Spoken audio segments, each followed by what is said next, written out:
Hey guys, what's going on? It's your big dreamer and doer, G Dinero, coming to you today to break down the trade. What trade are we talking about? Well, we're going to dive into that in just a moment. But first, remember, none of this is financial, legal, tax, investment advice. This is your buddy Gary teaching you about options. And in this particular case, breaking down a trade that James from InvestAnswers recently did. So with no further ado, let's dig right in. So James just sent out this trade alert within the last hour or so, and that was that he said he bought Marathon for the first time at $14.08. And he said, yeah, I know miners suck, but this one's interesting. Let me explain. Before I do, here are the deets. So this is the details of what he did. He bought and sold the $13 calls and puts for a net debit of $2, making his break even on the trade for Marathon to be $15 over the next 19 months. So let's go ahead and dig in a little bit more into it. So you see underneath there, it's a custom two-leg strategy. He sold the $13 puts, bought the $13 calls, extending all the way out until September of 2026. That's what we call a synthetic long. Now, his explanation as to why, and it's a little bit, the screenshots don't show up perfectly, but his why was it's a proxy. So it's a Bitcoin proxy. Marathon is a Bitcoin proxy with a NAV premium, a net asset value premium of 1.12. And when you buy Marathon, it's 90 cents on the dollar for Bitcoin. And so he said, see the chart above, the cheapest proxy by far. That's the chart over there on the left-hand side of the screen, showing you that the NAV premium at 1.12 is 0.35 less than even the next lowest NAV premium. That's the premium assigned above and beyond the Bitcoin that's held on the balance sheet.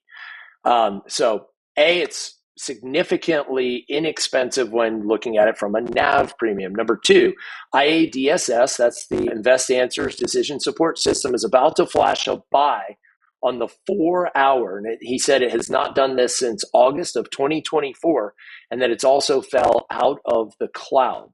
Number three, it mines 750 Bitcoin a month. So they're producing more Bitcoin than just about any other miner out there. I think they are the number one producer of Bitcoin right now. Number four, the PE ratio, the price to earnings ratio, is 14.77. That's relatively low for a technology or a high flying, high vol type stock.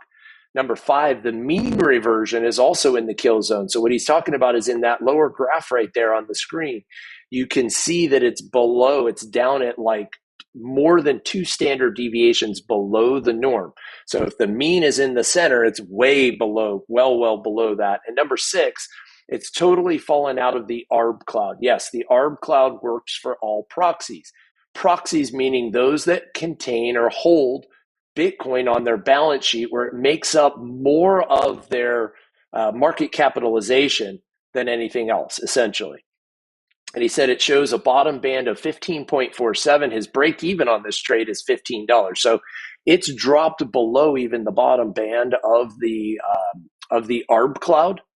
So if all it does is get back into the ARB cloud again and get back to his break even price of 15 or higher, he's already in the money on it. So that was all the rationale behind the trade.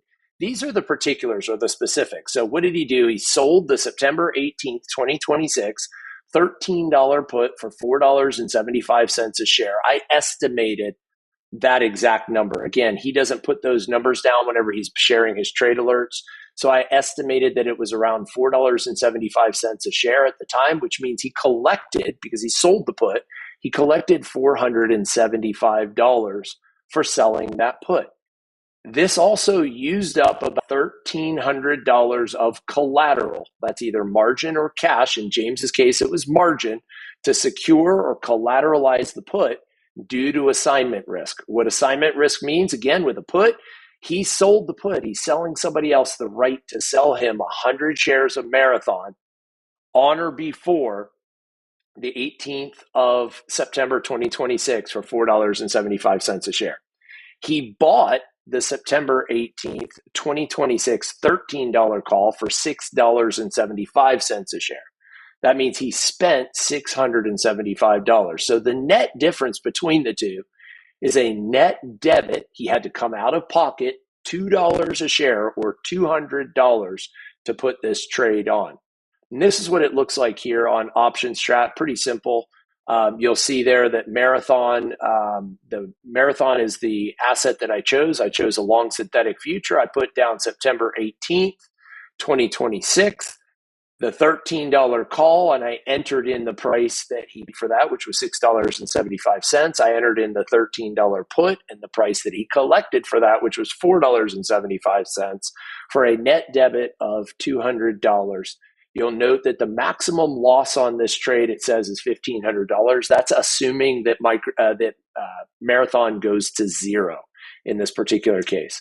And the maximum profit is unlimited, right? So how can he manage this trade along the way? Well, I use 30 as an example, a round number. I'm not saying I believe that Marathon's going to $30 by September of 2026. I don't know if James feels like it does. I don't know that part. He didn't put that in his rationale. He only said it was significantly undervalued per all the different models he was looking at. And if it only, I say only, goes to $30 a share, and it does so by September of next year, of 2026, that would mean that those contracts, each of them would be worth $1,500. The ones that he paid only $200 for would be worth $1,500 at $30 a share for the underlying for Marathon. That would be a 7.5x on his money. He would take $200 and turn it into $1,500. Not too shabby. So hopefully this makes sense to you. You understand what James did. He did a synthetic long. If you want to learn more about where to do these types of trades, book a class or a course with me at gdenarocoaching.com. I do courses on TradingView and technical analysis, as well as courses on options.